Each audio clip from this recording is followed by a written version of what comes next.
Je tiens dans ma main l'une des plantes les plus rares au monde, le cylindrocline de l'île Maurice. Il n'en reste en tout et pour tout que 40. 100 000 espèces de plantes sont menacées, comme celle-ci, dans le monde. C'est ce que viennent de conclure il y a quelques jours les plus grands botanistes au monde. Comment et pourquoi conserver notre patrimoine végétal? On y consacre votre émission cette semaine.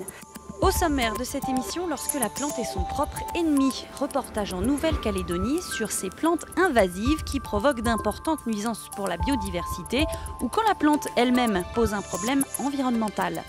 Nous partons ensuite à la découverte du jardin des plantes perdues. Grâce à la biotechnologie, à Brest, dans un endroit unique au monde, on sauve des espèces de l'extinction. Elles sont ensuite renvoyées dans leur pays d'origine. Et puis des plantes pour faire reculer le désert. C'est l'idée un peu folle de 11 pays africains. La Grande Muraille Verte doit théoriquement relier Dakar à Djibouti. Une réalisation impérative pour les uns, complètement illusoire pour les autres.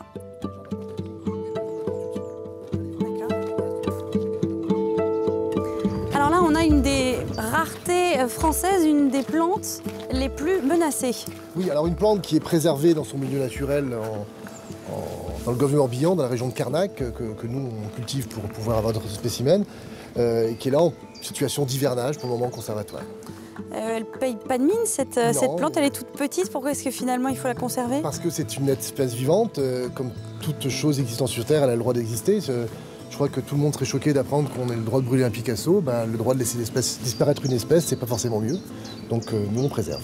Alors on le comprend bien en vous écoutant, bien sûr, il faut protéger les plantes, donc au même titre que notre patrimoine culturel. Alors il faut savoir que les plantes sont particulièrement vulnérables sur les îles qui sont des espaces clos, d'autant plus quand les hommes y introduisent des espèces invasives qui menacent les plantes autochtones. Voyez ce reportage en Nouvelle-Calédonie de Jenny Briffa.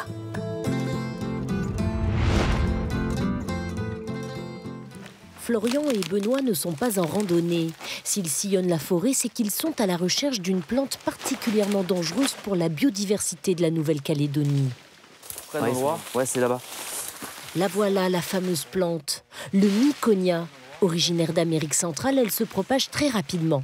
Déjà, elle a des feuilles très larges, avec un côté violet, un peu pourpre, ce qui fait que ça empêche l'arrivée du soleil en sous-bois. Ce qui fait que les plantes en dessous ne peuvent pas pousser parce qu'il n'y a plus de lumière.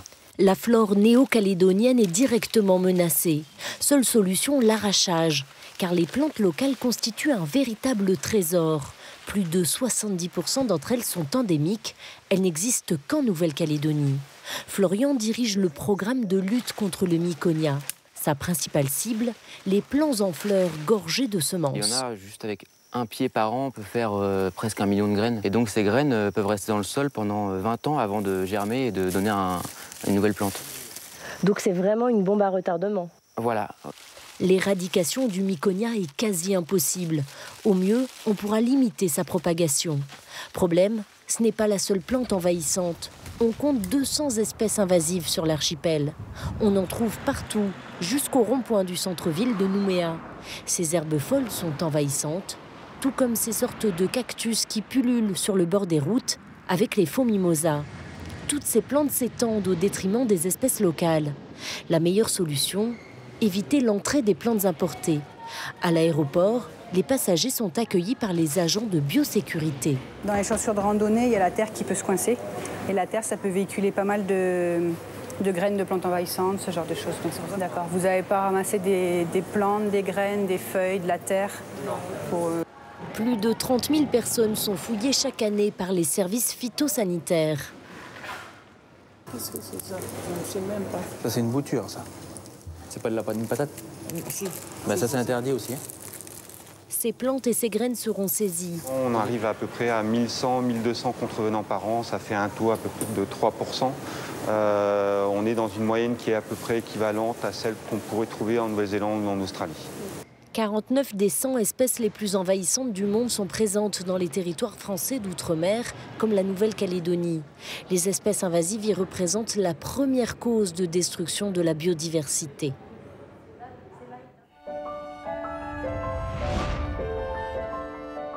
Suivez-moi, je vous emmène dans un endroit qui a priori ne paye pas de mine et qui pourtant est assez incroyable. Dans ces congélateurs sont conservés à moins 18 degrés des milliers et des milliers de graines de plantes. Toutes sont menacées d'extinction. On les conserve donc ici pour pouvoir éventuellement les faire renaître ensuite. C'est ce qu'on fait ici à Brest. Reportage. Quelques graines d'une valeur inestimable, vieilles de près de 30 ans, issues d'une plante disparue dans la nature. Catherine manipule le cylindrocline de l'île Maurice avec la plus grande vigilance. Un Jurassic Park végétal unique au monde qui a servi à relancer une espèce éteinte. On coupe la graine en deux et on voit si la graine est encore vivante ou pas. Et en faisant cette technique-là, on s'est aperçu qu'il y avait des parties vivantes et des parties non vivantes. Donc d'elle-même, la graine ne pouvait pas germer parce qu'elle n'était pas complètement vivante. Incapable de se reproduire et de survivre seule, cette plante a donc reçu un coup de pouce de la biotechnologie. Et c'est Manuel qui joue le rôle du chirurgien pour une multiplication in vitro. La plante baigne dans un liquide composé d'eau, d'éléments minéraux et surtout de sucre, pour lui permettre de pousser sans avoir à produire elle-même son énergie. Chaque mois, la plante a même droit à une petite coupe, milieu stérile obligatoire. C'est qu'on est obligé d'être en laboratoire, dans un endroit dont l'accès est relativement restreint. C'est vraiment ça qui va conditionner la réussite. Donc c'est vrai que c'est un environnement un peu particulier, on se croirait presque en hôpital, c'est un peu ça. Et voici une petite forêt en puissance. Des milliers de plantes grandissent ici dans cette pièce dont l'atmosphère est contrôlée au degré près. Alors ça, c'est ce qu'on appelle la salle de culture. C'est ici qu'elles vont passer un mois. C'est éclairé 16 heures par jour, tous les jours. La température est constante, environ 20 degrés. Donc elles sont dans les meilleures conditions. Le recours à la culture in vitro pour cette espèce a permis d'obtenir des plantes rapidement et à grande échelle. Mais elles doivent ensuite revenir dans leur milieu naturel. Retour alors dans les mains de Catherine pour l'acclimatation. Une opération délicate de rempotage dans la terre. Fini l'univers complètement stérile. L'étape d'acclimatation, c'est une étape qui n'est pas évidente parce qu'on modifie complètement les conditions de vie de la plante par rapport à la culture in vitro. C'est vrai que les premiers essais, on acclimatait entre 50 et 100 plants et il est arrivé qu'on perde les 100 plants en une semaine.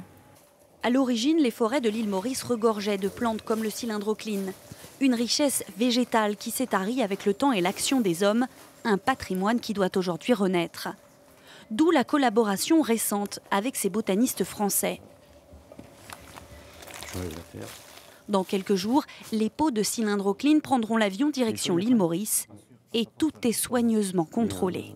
Là, ce qu'on vient de faire, c'est d'extraire toute la terre des racines de manière à éviter d'introduire sur le territoire donc l'île Maurice, des parasites, un certain nombre d'insectes, des choses qui vivent dans la terre. On aura un service de protection des plantes qui viendra authentifier le fait que l'on envoie effectivement des plantes saines sur l'île Maurice et qui peuvent les recevoir.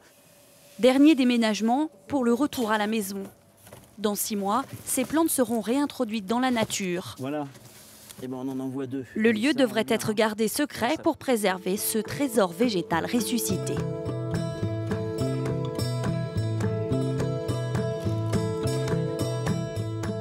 Comme vous le voyez autour de moi dans ce désert reconstitué, ici, la vie végétale est tout à fait possible, mais extrêmement difficile. C'est le cas en Afrique. Alors 11 pays ont fait un pari un peu fou, celui de créer une grande muraille verte sur 7000 km pour relier Dakar à Djibouti. Quelques années après le lancement du projet, on est encore loin du compte et il est très critiqué. Reportage sur place au Sénégal. Bienvenue à Tessékéré dans la région de Ferlo, une zone aride au nord du Sénégal. Moins de 300 mm de pluie par an depuis 40 ans. La végétation disparaît lentement et les troupeaux des éleveurs peuls aggravent la désertification. Alors, le sergent plante des barbelés dans la prairie pour protéger la muraille du futur. Ici, on est dans la Grande Muraille Verte, une des parcelles de la Grande Muraille Verte, parce qu'il y a beaucoup de parcelles. Ouais. Un projet pharaonique. La Grande Muraille Verte veut planter 7000 km d'arbres sur 15 km de large à travers 11 pays d'Afrique. Les premières plantations ont commencé ici même il y a 4 ans. Le désert va refleurir, Omar le promet. Les espèces locales retenues pour le projet n'ont pas besoin d'être irriguées. Ça va changer le climat local, ça va créer un microclimat. Et partant de là aussi, ça va avoir une répercussion au niveau de l'élevage. La bande verte doit revitaliser le Sahel et à terme fournir des réserves de fourrage. Au début, les bergers craignaient de perdre des pâturages, ils ont aujourd'hui compris. Les Peuls ne pratiquaient que l'élevage, les crédits de la muraille verte leur font découvrir les légumes et les fruits. Nous avons planté 5 hectares et demi. Et des revenus pour les femmes, une révolution. Pour les chercheurs qui travaillent sur le projet, c'est d'abord un projet de développement humain. Stabiliser des populations, leur assurer un meilleur niveau de vie, mais aussi développer d'autres ressources économiques que uniquement l'élevage.